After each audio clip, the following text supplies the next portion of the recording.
Hey folks, Kilt-Man here, Kilt-Man at your services. How are you all? Hope you're all doing very, very well. Hope you're all looking in the mirror. Oh, I've got a spot, must put some makeup on this. I've got to lose some weight. Oh no, need a facelift, a tummy tuck. The substance. Wow. Folks, it's a rare occasion these days to go to cinema and see a movie which actually genuinely blows you away.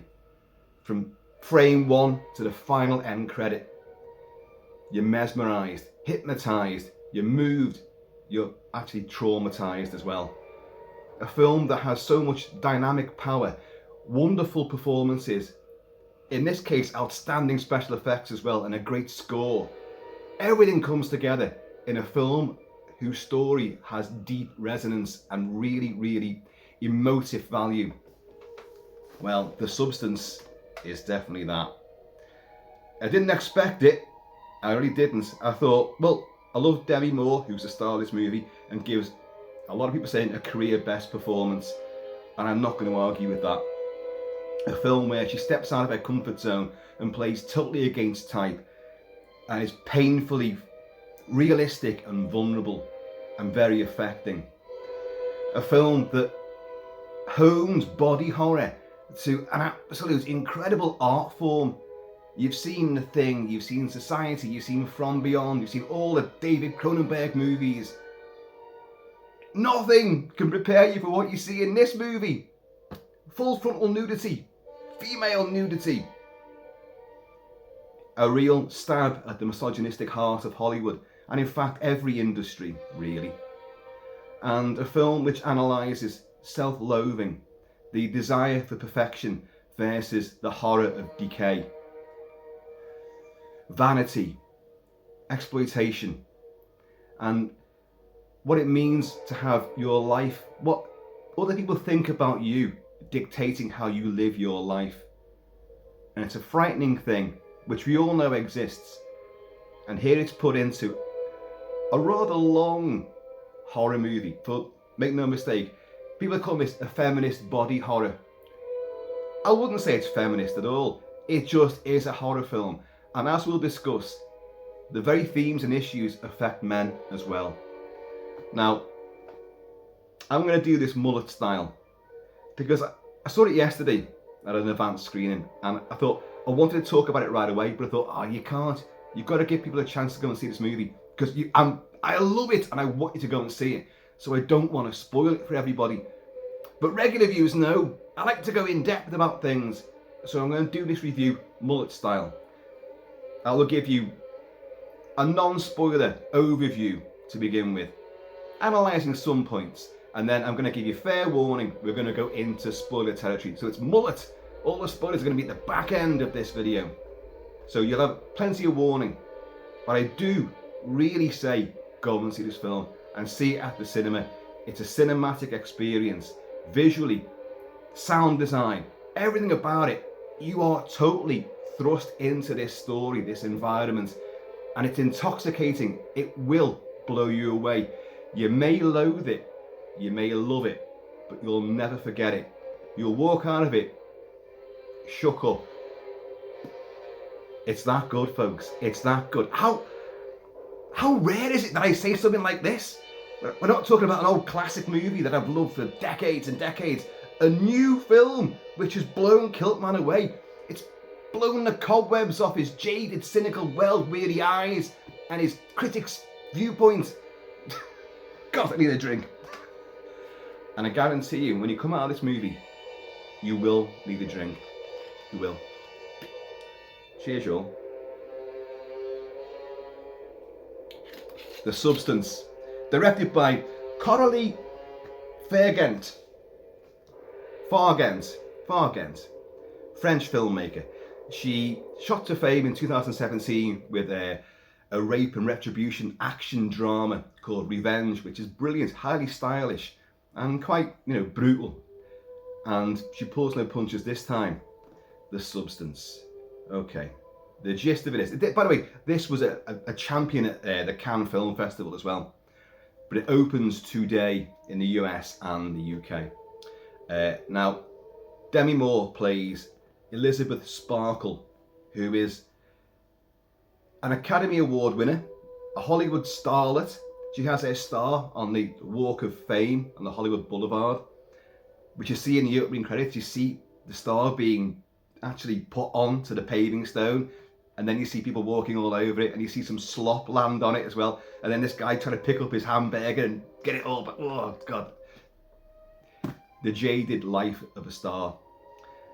So she turns 50 at the start of this movie, and she's now, after being in movies and a darling of celebrity Hollywood status, she's now running a fitness class, a Jane Fonda style fitness class, with her own slogans, and it's aimed at middle-aged women, but it's dynamic and she looks astonishing. I've always loved Demi Moore. No matter what she goes through in this, which we're going to get into, I still adore her. She's still one of the world's most beautiful women, beyond any shadow of a doubt. Anyway, she finishes the session for that day, and the ladies' restroom, oh, it's out of service. So checking around, she goes into the gents, goes in the cubicle, and the studio head, called Harvey. Coincidence? I think not. Played by Dennis Quaid, who's fucking awesome in this, sending himself up something chronic, acting right in the camera all the time, you know. But he's zany, he's OTT, but she overhears his phone conversation in the gents about, like, right, we've got to get rid of her because she's too old now. We need someone new, someone hot, someone young, someone vital. Get him now. We want tits, we want ass, we don't want an old biddy like her anymore. It's her birthday as well. So she gets fired that day, and driving back to her apartment, she happens to see a big billboard with her poster on there. Very cunningly, this film uses a lot of the old Vogue magazine covers featuring Demi Moore in different luxurious and glamorous poses. And it's got one of those, and as she looks up, they're ripping her face off it because she's going to be replaced. They're going to do a casting call to replace Elizabeth Sparkle. And she crashes, over 10, wakes up in hospital, and miraculously there's no damage to her really. No, maybe a bruise or a cut or two, but nothing structural. And as the doctor leaves, and she's quite distressed, not because of the crash, just because, like, her career just seems to be in ruins now. But the nurse in there, a male nurse, says, I've just got a few more checks to do on you. There's a strange mark on his arm, and he feels her spine, and he's like, yeah, that's perfect. She goes, what were you looking for? No, everything's perfect. Don't worry about a thing. And off he goes. When she gets back, she discovers there's a flash drive being put into her bag by that nurse. What's this? The substance? Puts it in. An advert comes on. Do you want to be the better you? Do you want to change your life? Be the young, perfect version of you? Call this number. So she thinks nothing of this, like, obviously. But she will take the substance. She will fall under its spell. A mysterious drop-off point, a storage area in a seedy, bad part of town where she's given sort of coded directions to get there. A mysterious voice on the phone will tell her when their next delivery is, or she gets packages arriving with stuff. Because the substance, you pump it into yourself. And as it says, now this is no spoilers here, as it says, it works on a DNA level, and it will create a new, more vital, more virile, younger, perfect version of yourself. But there's always a caveat, isn't there? You know, you can live 7 days at a time in that new body, but you've got to switch back again and give 7 more days to the original host. And the advice is, it's not 2 of you, you are one, you are the same. And you basically give birth to the younger self. And then that younger self goes off while you lie comatose in the room. Spinal fluids being dripped out of you via tubes and all sorts of shenanigans. and your younger version goes off and has a ball, has wonder, great life. So this is what Elizabeth finds herself in. She gives birth to a new version of herself, played by, I always forget this girl's name, Margaret Qualley plays Sue, who's the younger version of Elizabeth. And Sue takes a liking to this life. Because even though they're one and the same, they're not. They are different personalities that both strive and love a life of luxury, of glamour, of being loved, looked at, lusted over, and the sense of attention. We'll get into the deeper meanings, obviously, but I'm just giving you the premise. So, but the rules are, you know, like gremlins, you've got to follow the rules or shit happens. And Sue tends to like, look, I want a bit more of this. So we'll delay the switch over by, and in so doing, like A Picture of Dorian Gray, which this film definitely is influenced by, and many others as well. You take a bit more than your allotted time of the 7 days, a bit more. They have a food matrix as well for the one version and the food matrix for the other version. You're not meant to mess around with these things. Stick to the rules and everything will be okay. The host lies there comatose. The younger version has a good time. Then the younger version comes back, lies there comatose, while the older version has 7 days living as the older version. But the two of them begin to resent each other. The younger one wants more life. So, but in so doing, you're aging and mutating the other version. So when that version wakes up, the original version, things aren't quite so good. And then when you try to like, look, I want to stop this, well, you can't. I want to reverse the process. Oh, you can't. What's happened cannot be undone. So the two end up resenting each other, and a battle of the wills takes place. Now Sue, the younger version, manages to find herself as the replacement for the famous, illustrious Elizabeth Sparkle. Harvey does a big casting call to replace her, and Sue turns up. And Sue is absolutely drop dead gorgeous. A younger, hotter body than the older Elizabeth, or Demi Moore. And she takes the show by storm. But she says right from the word go, look, I've got some issues, because she knows I can't be here every day for like 2-3 weeks. I've got to go back after 7 days. So I've got to look after my mum, who lives in a distant village somewhere in the middle of nowhere, Illinois or something like that. And cheers, y'all. But because her show burst the ratings completely, Harvey's like, look, we'll work around you, whatever, but you are hot, you are a superstar. So Sue begins to love the life and take more and more of life from herself. Because what is Elizabeth? Elizabeth is the mother. Elizabeth is the sister. Elizabeth is the twin. Elizabeth is her. They are the same, but the older, the younger. And the two are meant to manage to coexist. But resentment and a battle of the wills and a battle of the bodies takes place. And Sue gets offered, look, you're going to the big time now. We're going to have you host our New Year's Eve special show, which is, it's big, it's huge. Wow, you're a superstar, you've made it. She's being interviewed on TV all the time, and like, wow, this is the big one for you. So everything is going to mushroom cloud towards that New Year's Eve live gig, which he's going to present and host. Woof. And yeah, you can imagine, all hell will break loose.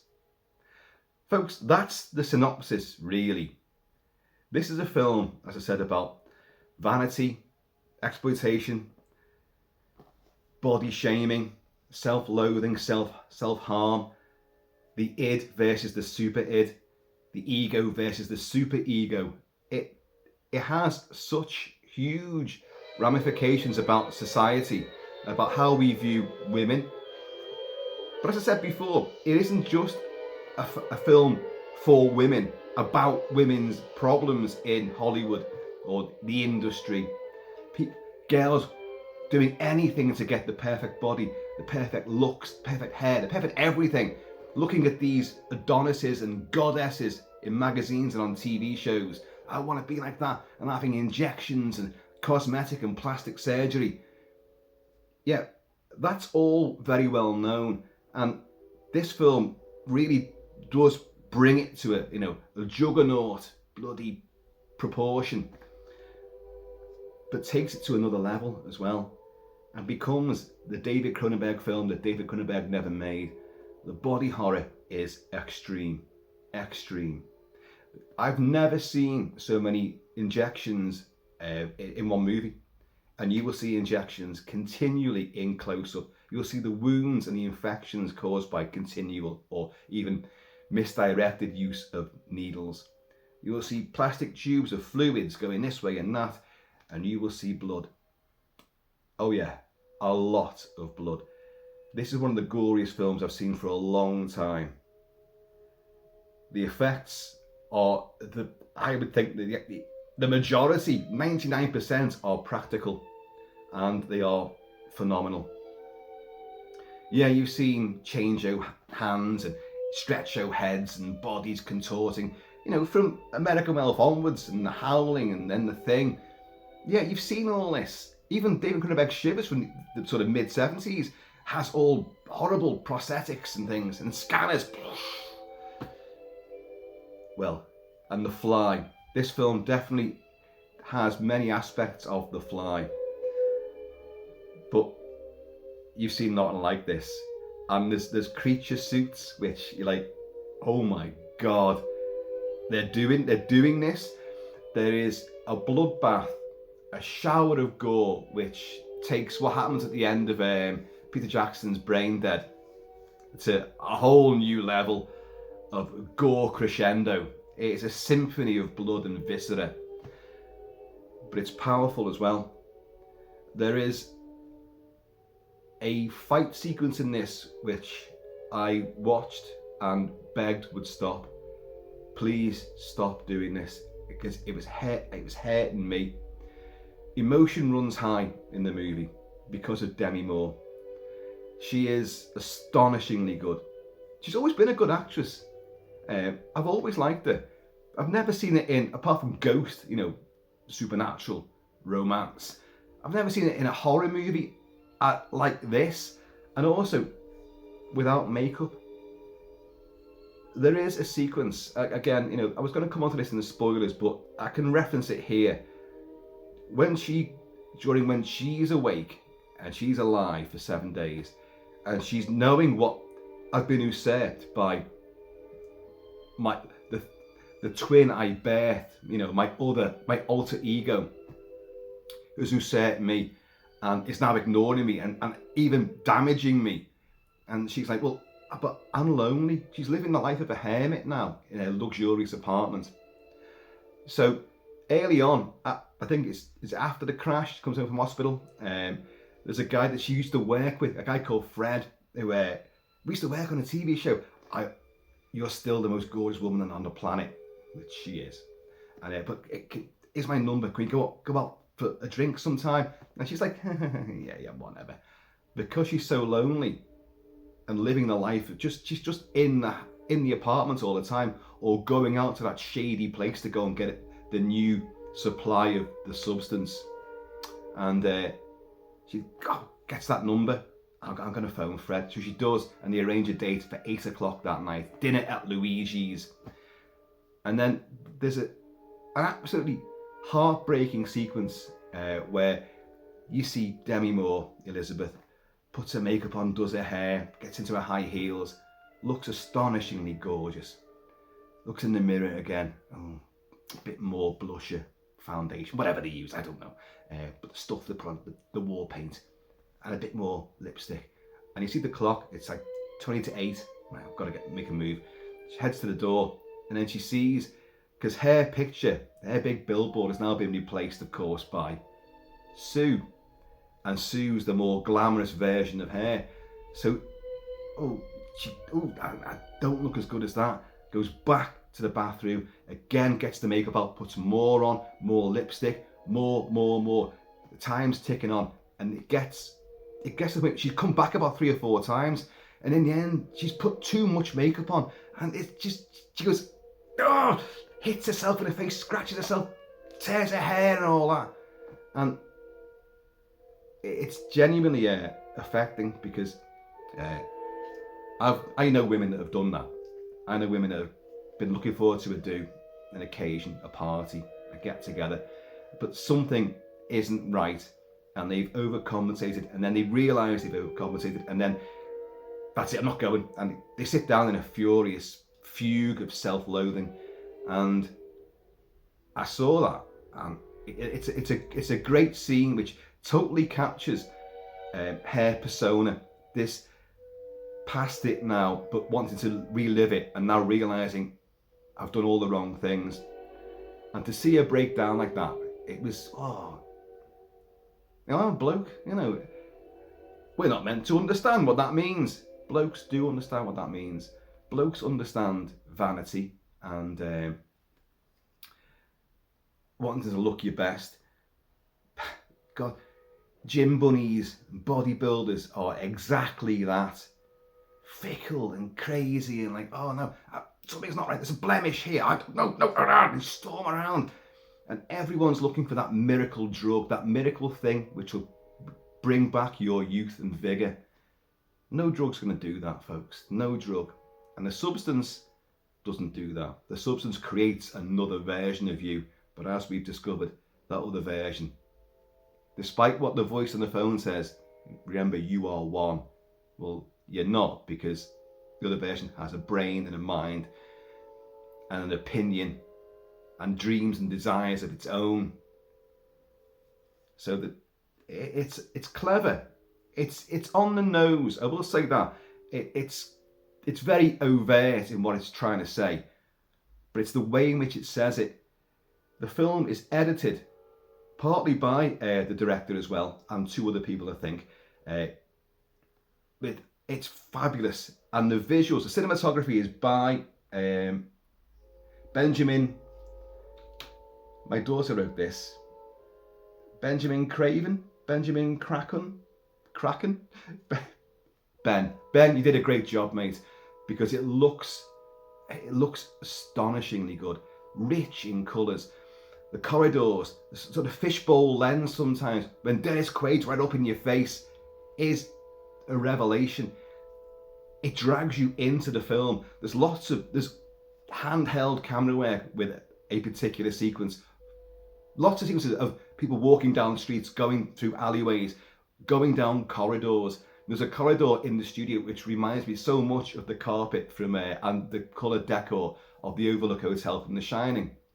And lots of tracking shots, intense close-ups, lurid visuals, lurid, gaudy colours, intense close-ups, painful examinations of someone's eyes and the pain and the vulnerability that they're suffering. And yet, the film is laugh out loud funny as well. I guffawed several times in the face of maybe grotesque absurdity, but there's dialogue, there's moments of brevity. Dennis Quaid is playing it wildly OTT, but the whole film is OTT, but he is really in the stratosphere and he's having a ball doing it. The sound design is exquisite as well. There's a sequence early on where he's basically firing Elizabeth, but in a restaurant, and he's eating shrimps and he's drooling and dripping and the crunch and the break of and it's intense close-ups, but he's a motor mouth. He will not stop. Yabba yabba yabba yabba, laughing and joking. Marty, yeah. Elizabeth, see you, take care now. Marty, good to see you. And he's got all shrimp juice down his gob, and you'll never eat fish food again after that. But he's having a ball doing it, and he's tremendous. Cheers, Dennis. Good to see him in a movie again, like. So the films that this takes influence from, I wrote quite a list actually. Dr. Jekyll and Mr. Hyde. Cinderella, because there's a time limit to get back and you've got to do this before all that shit might happen. Society, because of the whole body horror thing, and the exploitation of a community, a society, well, hence the name society, and the whole prosthetics and body horror stuff. I picture Dorian Gray as the younger version. You know, you keep your youth so long as you don't fuck around with that. And the picture, when you reverse the picture, yeah.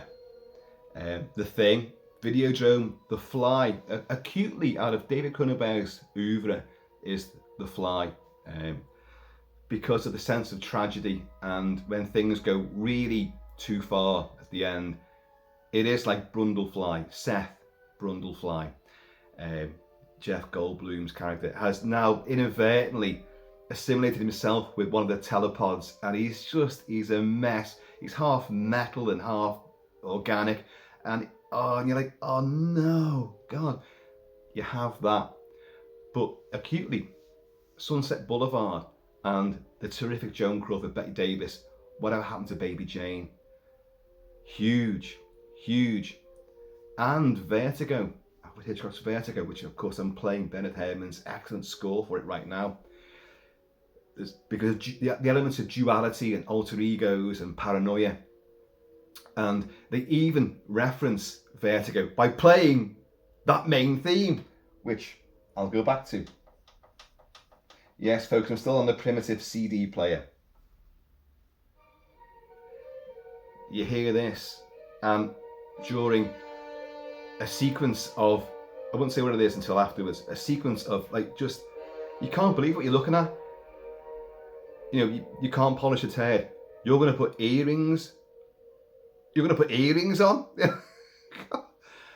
And it's heartbreaking, but it's funny at the same time. That's a very hard thing to do. The two hardest things in cinema and in writing is comedy and horror. And the thing about horror comedies, there's only a few that genuinely work. American Werewolf, Evil Dead 2, Young Frankenstein. But American Werewolf is genuinely horrific and scary, but hysterically funny. Evil Dead 2, genuinely horrific and scary, but funny as all hell.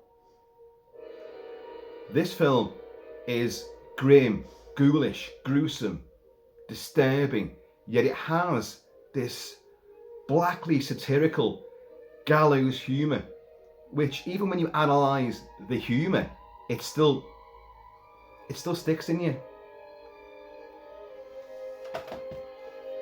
I was really moved by this.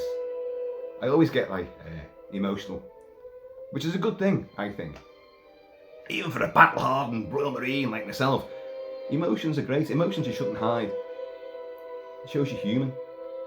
And this is a film about being human, but about the extremes of humanity and what society has literally dragged humanity through, and the realm it's now cavorting in ridiculously. Oh, the perfect body. Everything's got to be just right. Sparkling eyes, chiseled cheekbones, a granite jaw. And that's just the women, you know. And got to look your best. You've got to be what other people want to be. You've got to look better than them. And if you don't look anywhere near like your idols on screen and in magazines and on reality TV shows, then you're a fat, loathsome cow. You're a hideous, ugly wretch. We created this world. We did it. But we all have those dreams. We want to look our best. Of course you do. There's very few people that I've known in real life who didn't give a flying toss about their appearance. Even grizzled old fucking booze hounds, they still put their best bib and tucker on when they go out a lot. But they still do. They still buy new shirts and stuff like that. Of course you do. I'm no stranger to this myself. I can't stand. I'm riddled with scars. I have scars all over my body, and some of them don't look like like, oh, that's a slice there, oh, that's a bullet wound there, things you can brag about, and yet they genuinely are as well. But they don't look like that. They look unsightly, and I don't like them. But you know, life is life, and I think the lesson learned by the substance is that you've got to be yourself no matter what. And don't let what other people think about you rule the way that you live your life. This will fall on deaf ears because it won't stop anything. This film is a profound exercise in what's wrong with Hollywood, acutely Hollywood, but society in general. But it won't change a thing. There's a lot of talk, a lot of buzz about this, maybe the Academy taking a look at it. It's a genre film, for one thing. It's an indie, very highly personal, highly intense sort of film, which the Academy don't tend to look at really. It's also extremely gross out, nasty, and full of effects and wild sci-fi and body horror ideas. Not the sort of thing that they're really going to look at. The performances are terrific. I mean, supporting, you would say Dennis Quaid, certainly, it gives an excellent performance. But he's not in it a great deal. You've got to remember that. He's in it enough to be memorable and hideously laughable. And, you know, you kind of love seeing him on screen, but you loathe him at the same time. And why do I keep forgetting her name? Margaret Qualley, who she is excellent, excellent. Very physical role and goes through a lot. Intense, vulnerable, frightened, but also arrogant and powerful and dominating, vicious. She's superb, but it's Demi Moore who carries this movie. In her varying states and the alarming version that she ends up in, will stay with you forever. It is, again, whatever happened to Baby Jane, it's very, very similar in its tone. And there's a classic film for you, which it got its accolades, it got Academy Awards. It's a brilliant, brilliant film. And I don't talk about it often enough, to be honest. But it's a clever and powerful and frightening and disturbing story.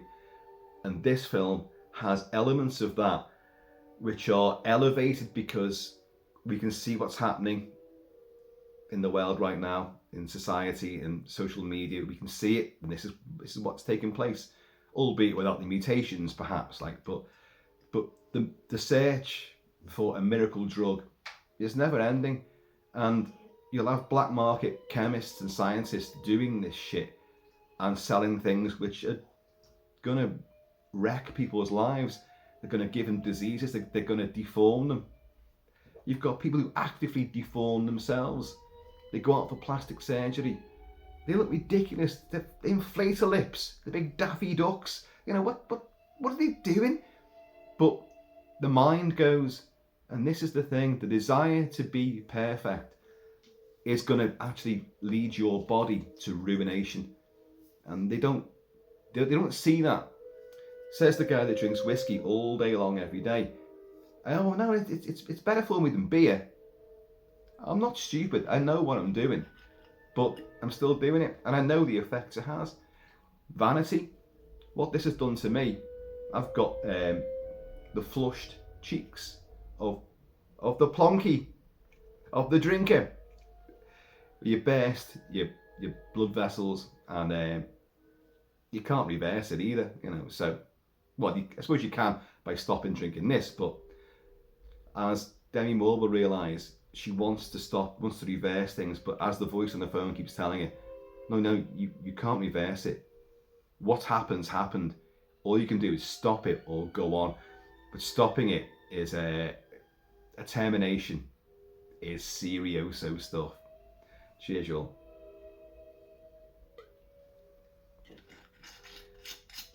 I came out of this and I didn't talk to anyone.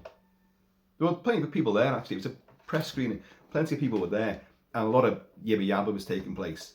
And normally I talk to people and, what do you think about that? I'm like, I'm going to review this in an hour or so. But I'll have a couple of whiskies first. Blah, blah, blah.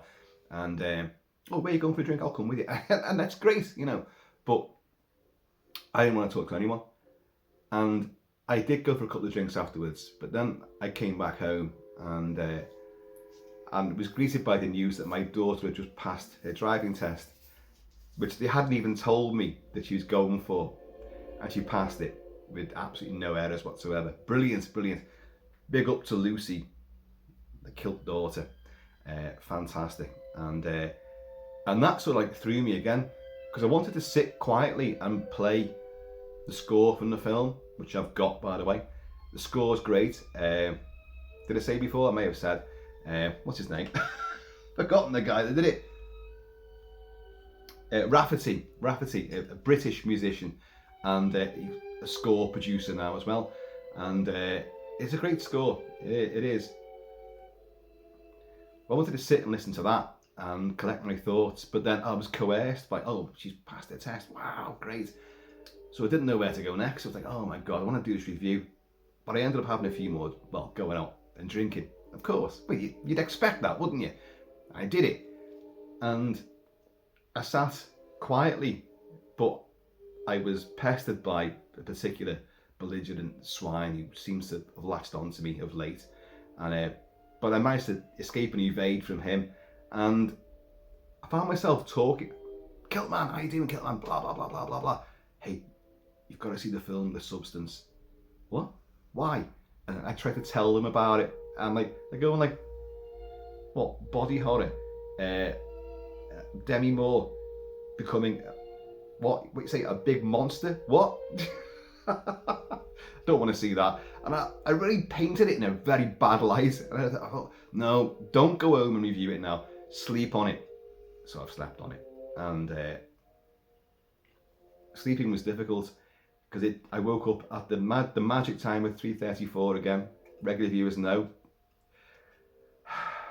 That spooky time of 3:34 in the morning. But I woke up and all I could see was Demi Moore's face. Not with any hideous makeup on, not like that. Just her forlorn look. At home in the apartment, all alone. Her life has just gone. And here's the thing, folks. Your life has never gone. You just reinvent yourself. Or you just, look, well, okay, that chapter's ended. I've ended several chapters of my life and moved on, done something different. And you just don't look back, look ahead. That's what you do. But it's easier said than done, isn't it? So I woke up with like images of just Demi Moore sitting there and the broken, forlorn look upon her face, the tragedy in her eyes, the longing to get back what she had before. Now, we all have that. We all want to get our youth back. We all crave it. You know, people go, oh, I just want to grow old gracefully. Oh, bullshit. Nobody wants to do that. Nobody wants to grow old at all. It's just not true. It simply isn't true. But here's the thing. If someone offered you a drug with this, you know, I can bring back your youth. You could be the perfect version of yourself. You're going to take it. Are you? Many more people than you think would do it. I don't know if I would. I don't trust pills and tablets and injections and vaccines at all. So I probably wouldn't do it. I'd put up with all my aches and pains and knackered liver and bare blood vessels and my dad's chubby cheeks. Damn you.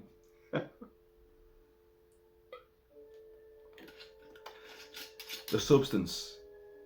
It's 18 certificate and very deservedly so. This is not a film of stalk and slash. It's not a film of multiple murders. It's a film of body horror extremes to absolutely grotesque, you know, degrees. But it has got a scene of uber horrible violence and a lot of female nudity.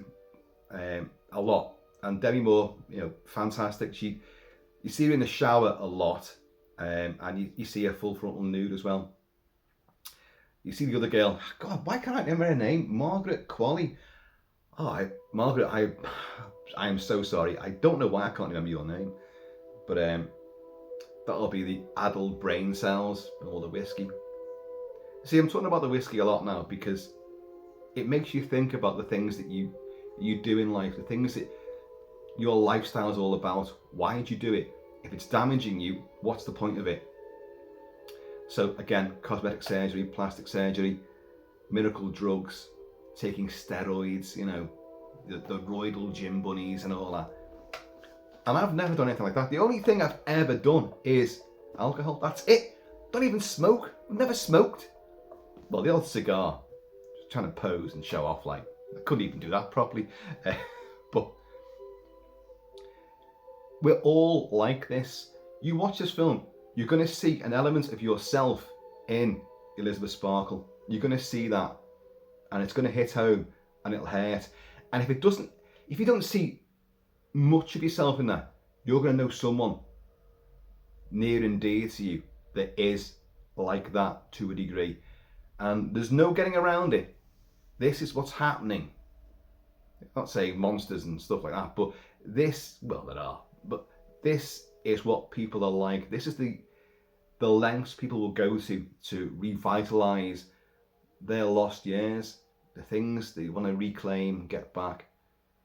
So I guess my preach is just be yourself, come what may, be whatever, be happy, you know, but it's going to fall on deaf ears.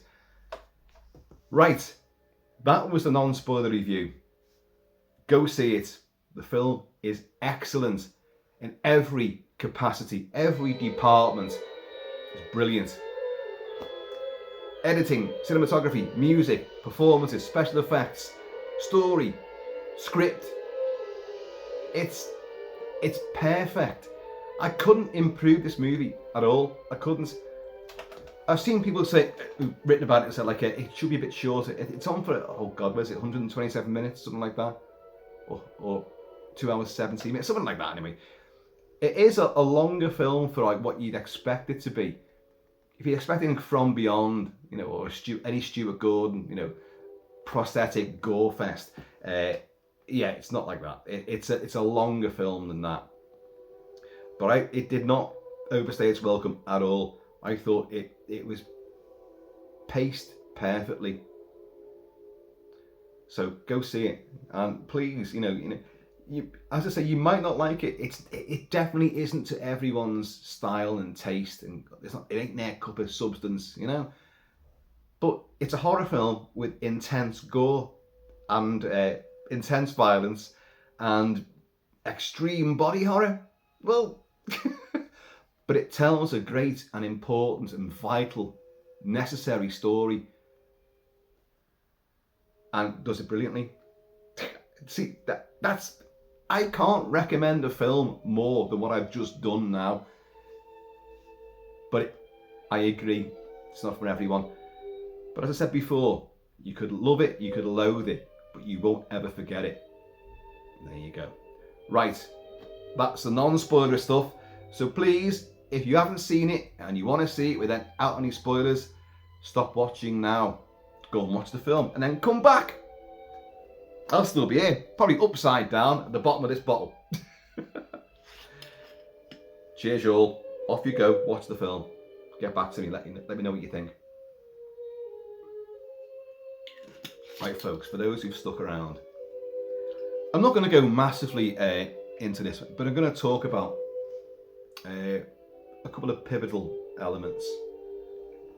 I suppose one thing, if I was going to be critical about it at all, is you don't get any science behind why the substance works, how it does what it does. There's a little tiny fly, a Jeff Goldblum has arrived, almost on cue, because I was going to put, did I get it?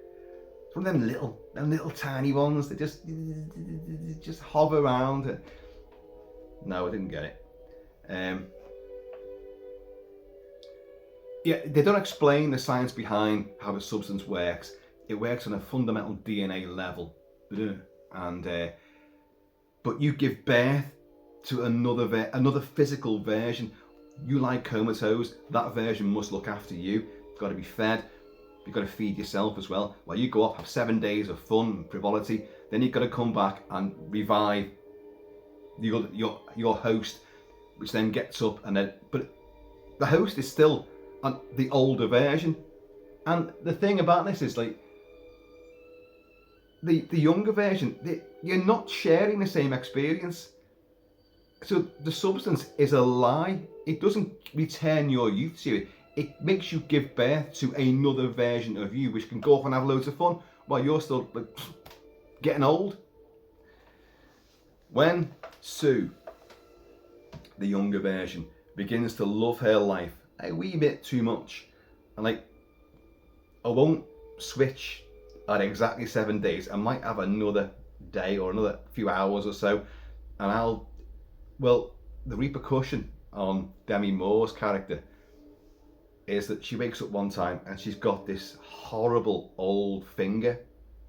This one here. It's brown and desiccated and withered with a long talon. And she's like, on the phone, something's gone wrong. Can we reverse this? And of course, these phone calls she keeps making, and the same voice. You never see the speaker, you just hear the voice. No, you can't reverse it. That's what you've got to live with now.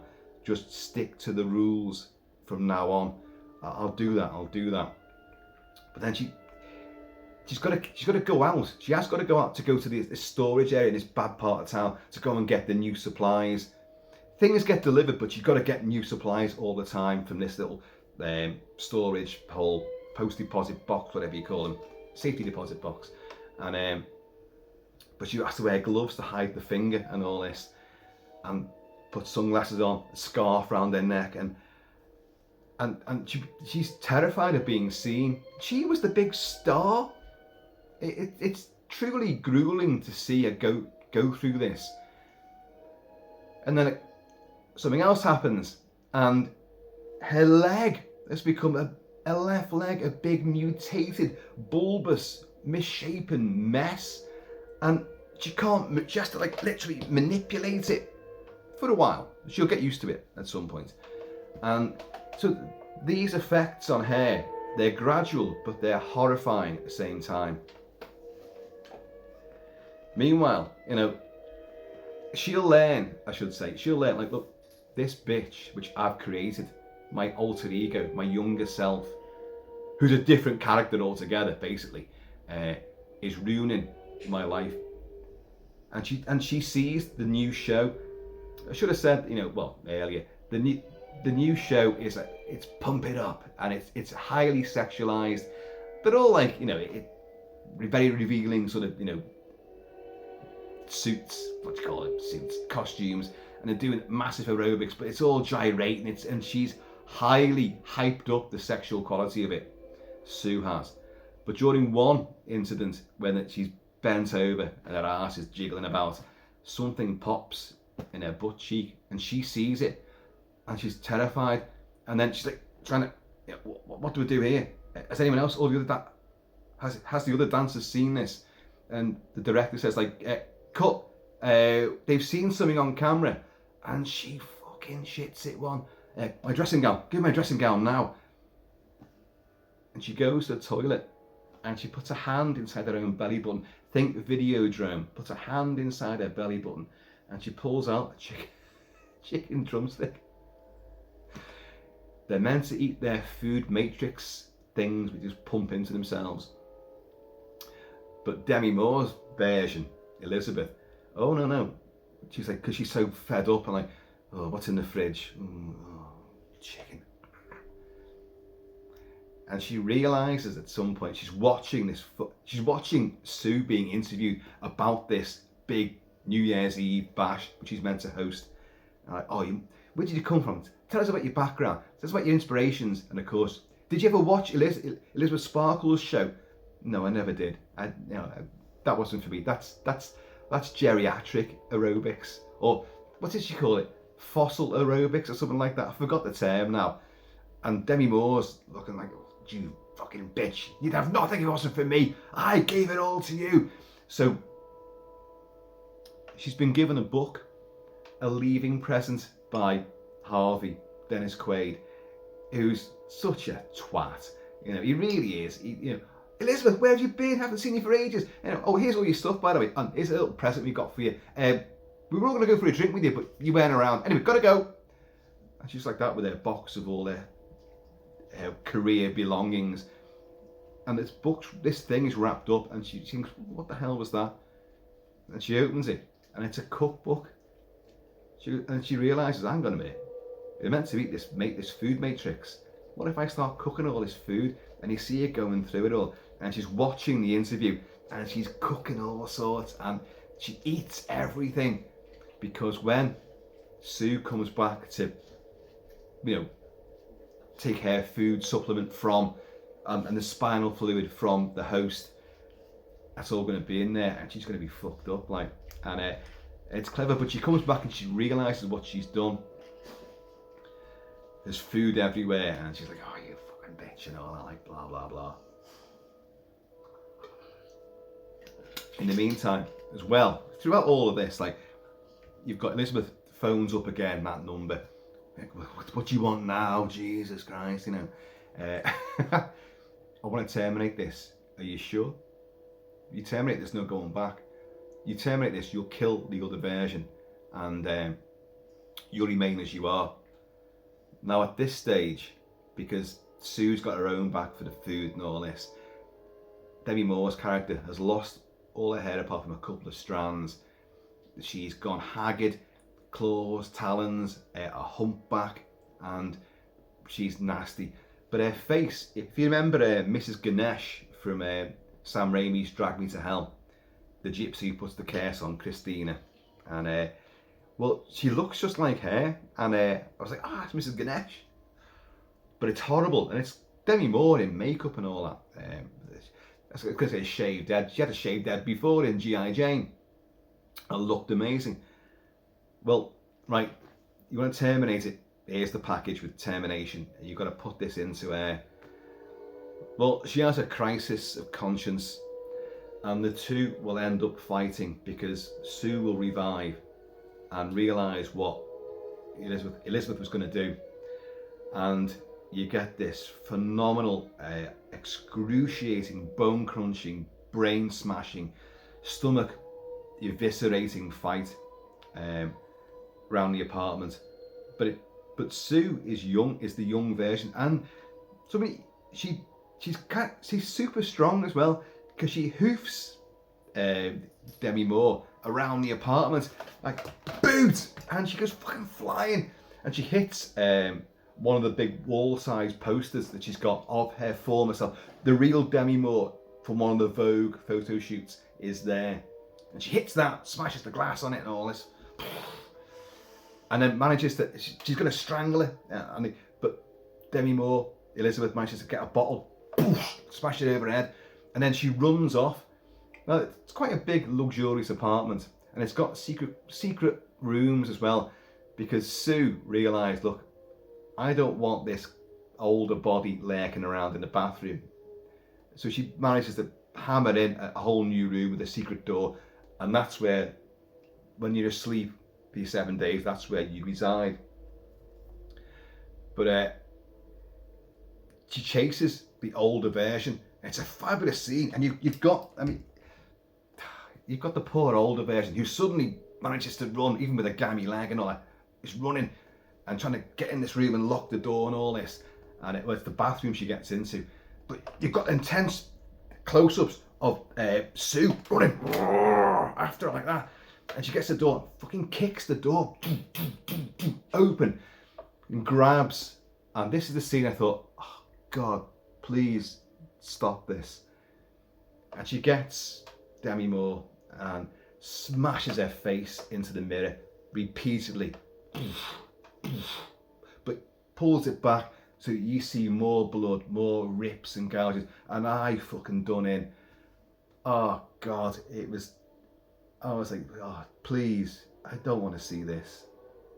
But carry on. It's a great effect. And then drops her, but she's not dead. She manages to crawl out the door and gets back into the apartment living room.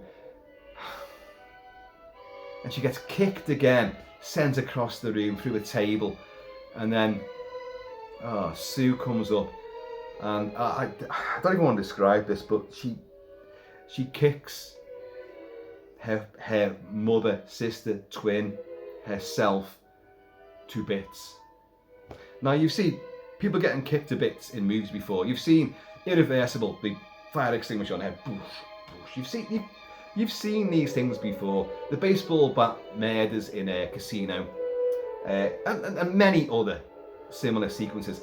But this, she just kicks the side of the poor old Demi Moore, and you see close-ups of internal organs splitting and bursting, but she kicks a huge chunk out of it. She doesn't stop. Blood showers everywhere, and you're like, oh. Well, I felt really bad. I was like, I was stunned that they went there, but I also thought, oh, God, that hurt. That really hurt. And even it's the old hag version of Elizabeth, Demi Moore, and she's there, blood everywhere. She's spewing blood, and it's just. But it was the. Oh. I don't know if you've ever seen someone who's been kicked to a pulp. I have, and well, internal injuries and skin and muscle does separate with a ferocious kicking, and I think, oh God, Coralie Fargeat has realised that. I mean, it's a bit more outrageous, but it's fucking nasty, folks. It's genuinely nasty. Cheers, y'all. On that note. Now, the next thing is, like, she's now, Sue has got to host this event. She's just killed the thing that she gets her supply from, you know, the spinal fluid and all this. Folks, I've probably got the whole dynamics about the feeding and the, because I don't know, if you got those instructions, you would not do it.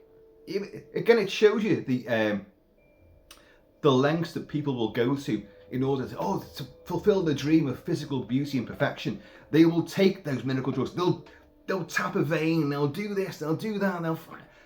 Well, for me, fuck that. You know, I'm not stabbing myself. I'm not fucking doing anything. God, no way. And these rules and instructions are a bit ambiguous, to say the least. You want me to fucking intravenously do myself with fluids from that thing over there? Are you fucking kidding me? And these other chemicals?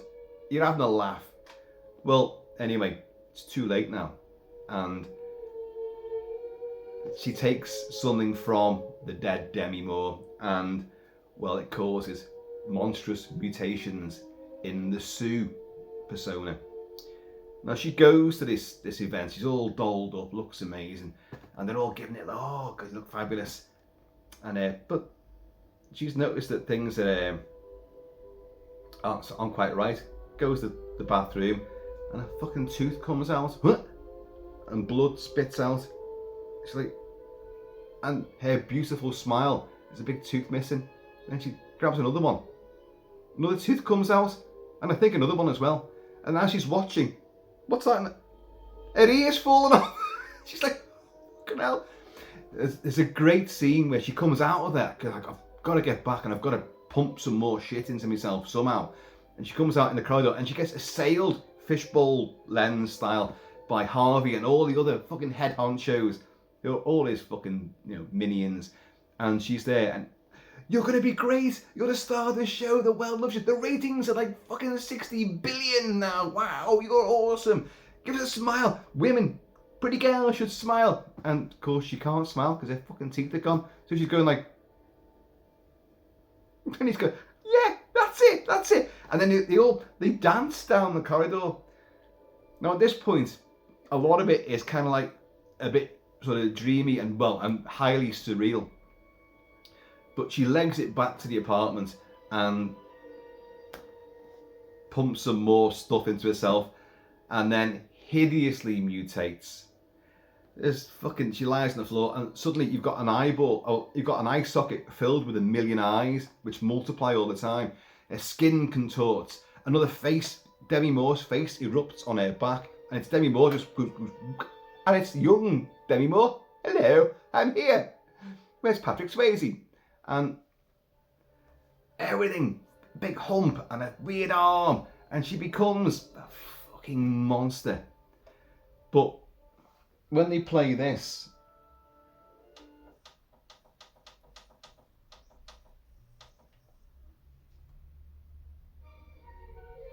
she's in the mirror and she's gone completely deranged with a big John Merrick Elephant Man style head.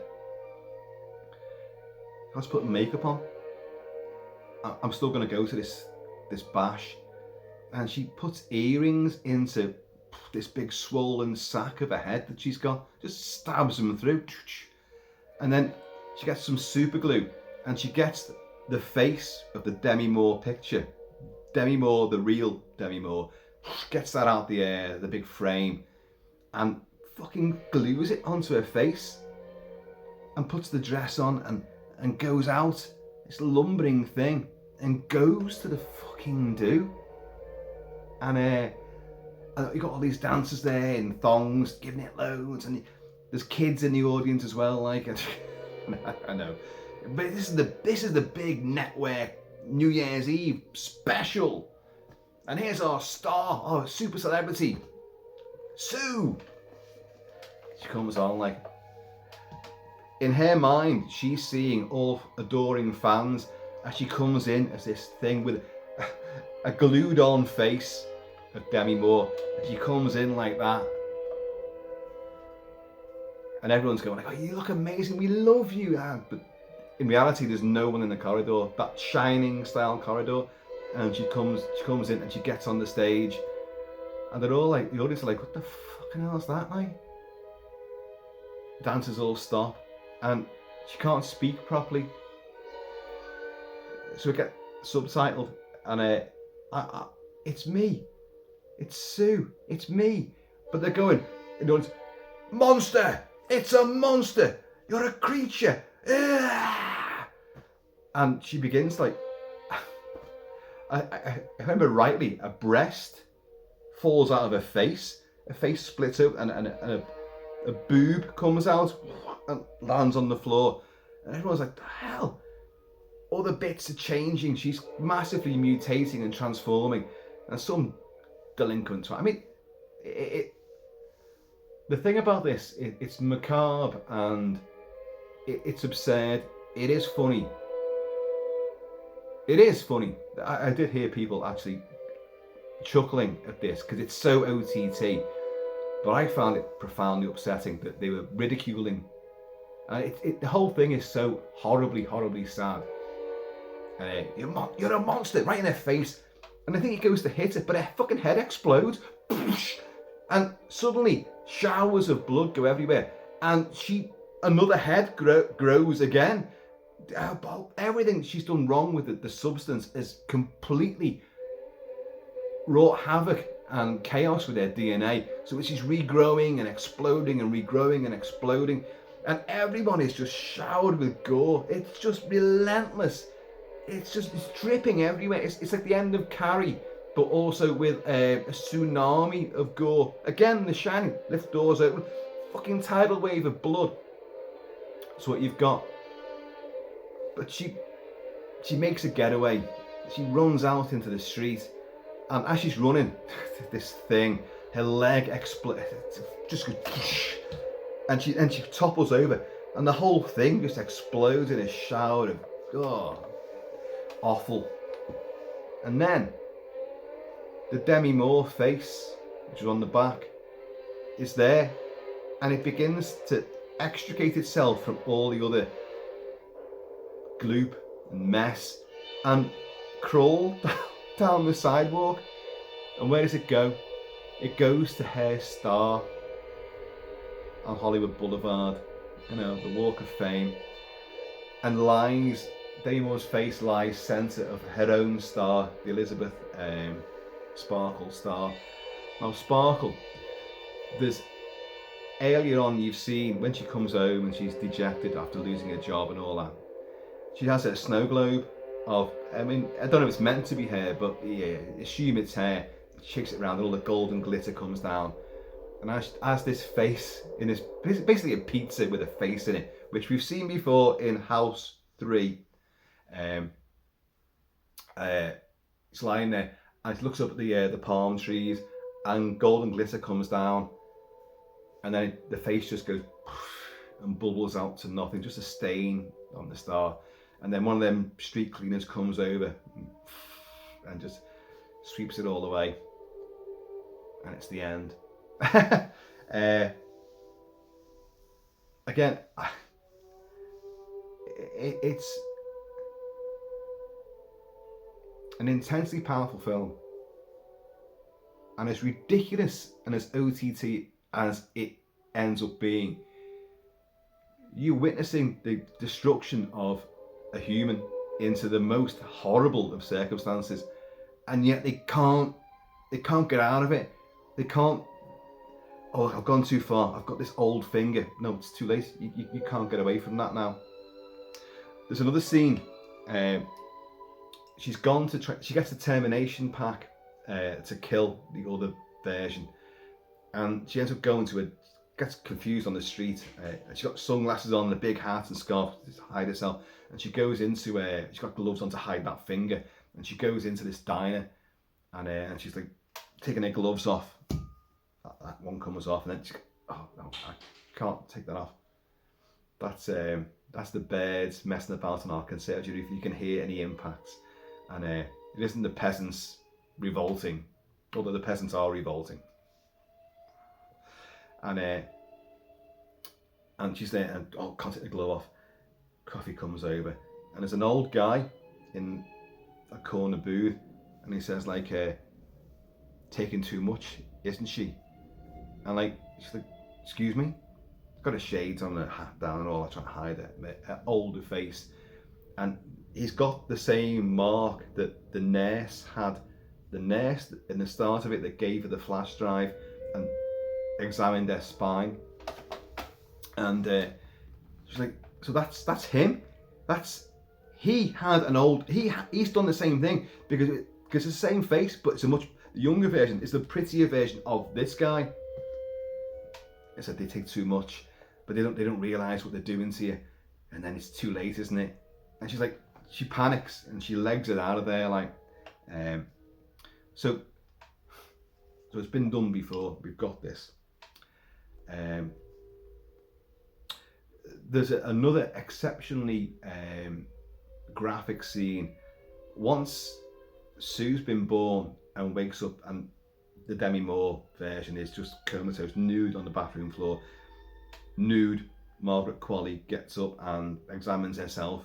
I was reminded of Hammer's Dr. Jekyll and Sister Hyde. You know, oh, I've got these. Oh, and I've got, wow. And yeah, you see pretty much everything, and it's pretty damn fine. But then she realizes, hang on, I've come through. So they must have they must know, but it's never explained how. But Demi Moore's spine is her back is split open. I think the Manitou with Tony Curtis and the ancient Indian coming out, the witch doctor coming out of someone's back, and she goes and stitches it all together, and you see this in painstaking close-up as she's suturing the wound back together again, and you're like, oh, all right, come on. But it's brilliant, it's practical, it's real, and wow. This film is a showcase for phenomenal prosthetic effects, and wow, and a great creature suit, which looks, you're like, what the you're kidding me. And but you feel sorry, but it will generate your emotions. Now you see Demi Moore in the old woman makeup with like Mrs. Ganesh from Drag Me to Hell, but it's Margaret Qualley that's gonna Qualley. Such a problem with this for some reason. Margaret Qualley is in the big creature suit. I'm presuming because that's her character that's transformed into that. So both these women deserve all your praise and plaudits. You like the film or you don't. And as I say, it's not for everyone. It's revolutionary in many ways, Okay, it takes ideas from all the things I mentioned earlier, but a lot of influences. But it's examining what's happening in society in today's world, acutely and particularly, almost surgically, with Hollywood, and it works. It's powerful, and you can't deny the performances are electrifying, super intense. Demi Moore is the one that owns it though, because it's because of that vulnerability, that jaded. I just want to. Why have they turned on me? How can I be the star one day and nothing the next day? But that's Hollywood for you. What do I do now? Where do I go? And you've got this other neighbour as well. There's another bit. When the Sue version, I said, look, I don't want that body, my host, lying around in the bathroom. I want to bring fellas back and have fun. So that's where she, because again, the super strength, she creates and drills and saws and makes a whole new secret room and with a new door, but she's hammering and drilling and on the door, and it's this young doofus from across the corridor. But when she opens the door, and alarmingly gorgeous, and he's like, what do you want? Well, I was gonna just say that I love work taking place in this apartment complex. I've got a hammer. If you need me to help you, I'll help you. And fucking little seedy twat. And you see him, I think, a couple more times. But at one point, when Demi Moore, she's in control, and she's the older, the Mrs. Ganesh version. She opens the door to go and get the termination package, I think, and he comes out and he's like, "Who the fuck are you?" I'm like, he goes, no, he goes, "Ugh," like that, and she just goes, "Fuck off."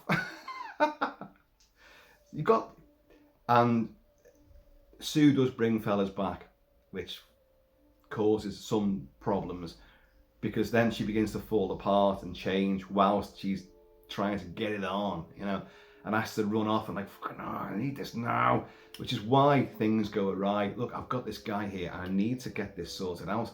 So I'll take another little block of whatever they are. I can't work it out, the whole fucking process. But she takes something else, which results in the bad finger, the old finger. And then again, it happens again, and then you get the bad leg and all this. And like, oh. The substance.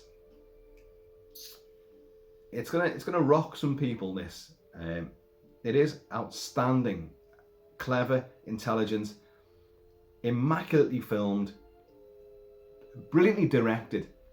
Editing is sublime and really fucking drags you in, and the effects are to die for. Just don't die young, die old. Again, there's another principle there. Die old.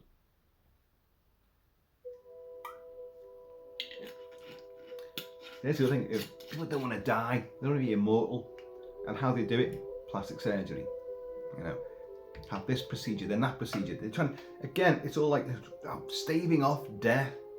The biggest joke on all of us will be like, no, when you do finally die and cross over, you go, oh fuck, should have done this years and years ago. It's great. Well, that's what I choose to believe. Why didn't I do this? I should have just gone like that, Why was I born in the first place? I should have just gone straight to this, Well, let's fucking hope so anyway. Right, folks, there's the substance for you. Without a doubt, a film of the year. I don't think anything's going to top this. Oh, but Kilt-Man, you love Gladiator, and you've got Fiddly Ridley, and Gladiator 2. The sequel that should never have been, and I'll probably end up loving. I hope so, but it won't be a better film than this. It won't be. It already cannot be. This is a standalone movie from a real director and filmmaker that has a vision. You don't have those these days. They're rarer than rocking horse shite. Back in the day, in the God, the 30s, 40s, 50s, 60s, 70s, 80s, you had visionary directors. People that had, look, I'm telling my own story. I'm not going to be swayed by studios. I'm going to tell my own story my way. These days, you don't get that. There's too many assembled fucking conferences and all the studio heads and the execs get together and like, oh no, we need to change this. Oh, we have a test screening. Oh, no. And fuck off. She has clearly gone like, no, I don't care what anyone says. This is my message and this is my movie. And Demi Moore and Margaret, oh, fuck off, Qualley and Dennis Quaid got on board with this. Demi Moore has really, really gone beyond anything she's done before and been brave about it. Nudity, you know, at her age, although, let's be honest, and I am being honest, she has nothing to worry about. She looks astounding. She's a gorgeous woman. It's like Sophia Loren, a beauty which transcends age and generations. It just is perennial, eternal. So, the substance, that's my boots creaking there. That's not my arse squeaking. That's my boots. Listen, I recommend it. Go see it. It'll look amazing on 4K UHD. And it's a truly cinematic experience as well. I say the visuals are just bewitching. A lot of things you think, oh, that reminds you of like The Shining and this, that, and the other. But and the fishbowl effect and the sound design is it's nasty. I mean, not only the Dennis Quaid eating the shrimps, but flash photography and the whole soundtrack, but also which like the on-set fitness dancing thing, the aerobics videos. There's one thing for you. How does anyone reach superstardom by doing a raunchy fitness TV show? You'd be popular, but you're not going to become a fucking celebrity darling. But that's not the point. It's not how you get there. It's the fact that you got there, you know, and the fact that she subverted Elizabeth's version into a much raunchier version. And took all her ideas and just fucking ripped them up and wrote a whole new fucking script. So many great scenes, so many wonderful moments, so many upsetting elements, and you've got laughs. You've got laughs in it. What more could you ask for? This film is this generation's The Fly, Evil Dead 2. Even Dead Ringers, Cronenberg's Dead Ringers. Again, it's duality. It's the different personas. The same thing. Monsters of the id. So you've even got Forbidden Planet in here. But it's made manifest as a physical thing. If this substance ever became a reality, you know people would take it. Even watching this, if this was like a documentary about the effects of it, people would still take it. Oh, I'll adhere to the rules. The 7-day switch. I won't mess around with that. Yes, you will. Temptation. Mankind, womankind, any fucking kind, non-binary kind, will always succumb to temptation. So don't do it in the first place, because we're all fallible. We all will give in. Oh, just another 5 minutes, because the scenes where Sue's got a bloke, and you can tell, oh God, suddenly I'm aging again, I'm mutating. I need to go and get another fix. But if I do so, it's going to have ramifications. But I don't care. I want this. We'd all give in. We'd all give in. I give in far too easy. And I admit it. It is what it is. Cheers, folks.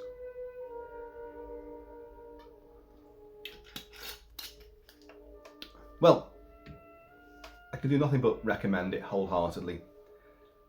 There'll be loads that go like, oh, Kilt-Man, you were off your head there because I thought that was shite. Yeah, some people will think that.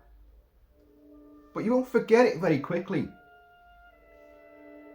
I stand by it. I think it's magnificent. It's filmmaking, raw, sincere, honest, groundbreaking, powerful, in your face, and riveting as well. And you feel for these characters. Folks, I have been on with Coralie Kilt-Man. Please, in the meantime, this ever flesh mutating, transforming, skin morphing, in between time, please keep it Kilty, keep it Celtic, and I'm going to see you all.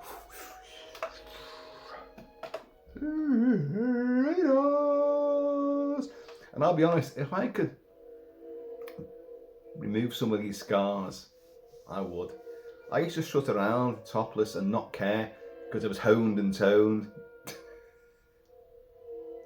Now I'm sort of white and flabby, and no, they go, ooh, what happened there? And you go, no. And if I told them, it'd make their blood fucking curdle. But anyway, enough of my physicalities. We've all got defects. We've all got things we'd like to change. But at the end of the day, is it worth the hassle, the rigmarole, the pain, and the after effects of changing them? Just live with what you got. And go watch The Substance. Laters.